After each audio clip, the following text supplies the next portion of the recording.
Sería sempre campeón. Si os directivos de antes tuvieran a montes, cartos y afición, como teñemos de agora, o Celta sería sempre campeón.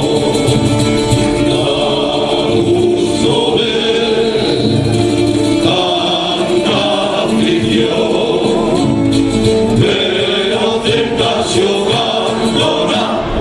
Primeira división, da gusto ver tanta afición, pero Celta xogando na primeira división.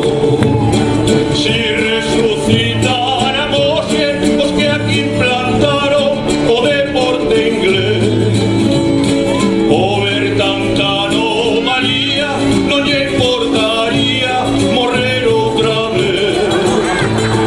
Si resucitáramos os que aquí plantaron o deporte inglés, morrer cantando María, no lle importaría morrer outra vez.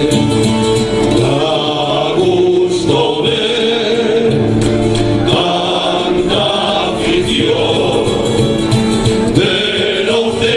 xogando na primeira división. Noso Celtiña de Vigo vai vibrar en Balaío, alá noso Celtiña